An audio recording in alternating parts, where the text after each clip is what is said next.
For today's video is magluluto ako ng lauya na buto-buto ng baboy. Ito, gusto kong igisa muna ito sila lahat, yung kamatis, yung bawang, saka sibuyas, at saka yung green pepper.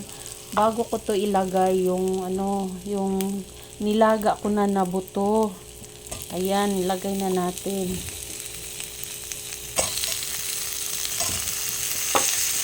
Para mas madali, mabilis lang yung niya, saka maalis yung langsa. Pinakuluan ko muna bago ko lutuin. Saka ito, ganyan lang. Saka takpan.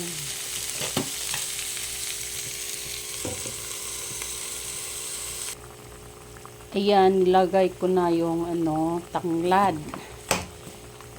Saka dinagdagan ko ng luya para talaga mawaalis yung lansa. O, ganyan. Saka siyempre yung pangpasarap, yung pangpalapot, ito yun, lutya na puti. Yun? Ano sa Tagalog? Ito talaga pag naglaga ako ng pork na buto, or yung paa, yung hita, yun, ganito, lagyan ko talaga ng ganito yung lutya na puti. Saka pakulo na naman natin hanggang maluto yung lutya na puti. Yan.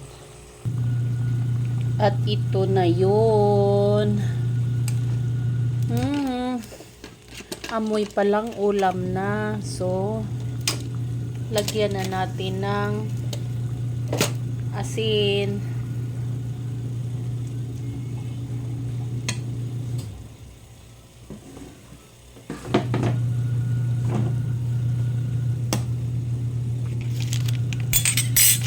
Itong pangpasarap natin na magic.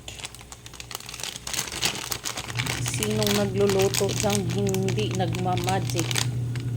Believe na ako sa inyo. Yan.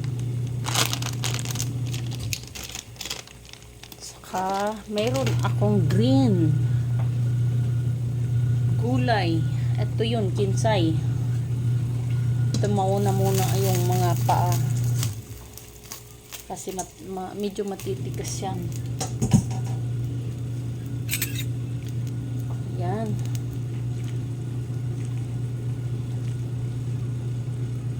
Ulam namin today sa pangtanghalian. Ito yung ulam namin pananghali. Sarap pag may sabaw. Lalo na pag pagod sa trabaho.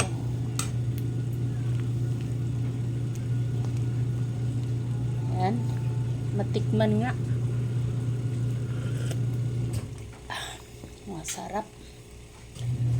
Saka ito yung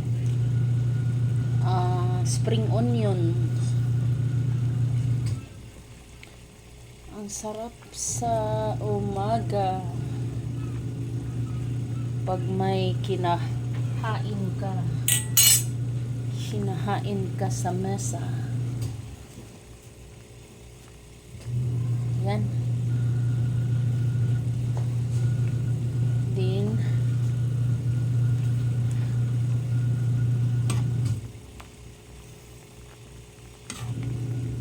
yan, malambot na siya kasi pinakuluan ko muna bago ko inulit pagluto. Ayan, pinakuluan ko siya kanina. Kaya malambot na siya. Hindi na kailangan tagalan pa sa apoy.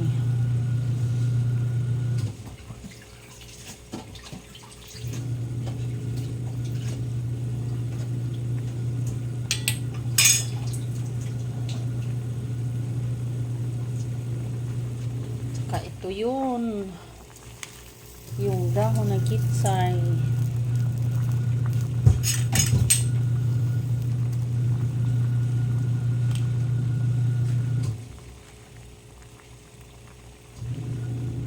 Ayan.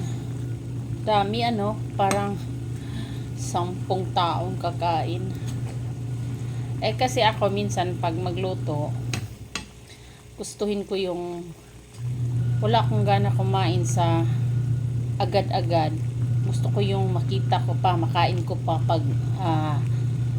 halimbawa sa gabi, meron pa nagtitira. Kaya dinamihan ko na.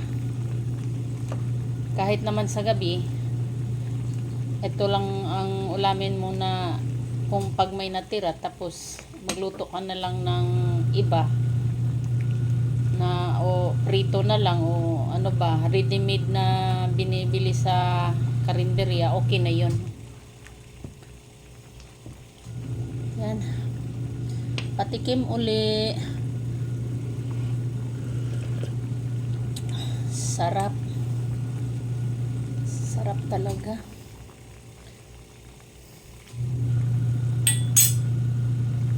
So, ayan.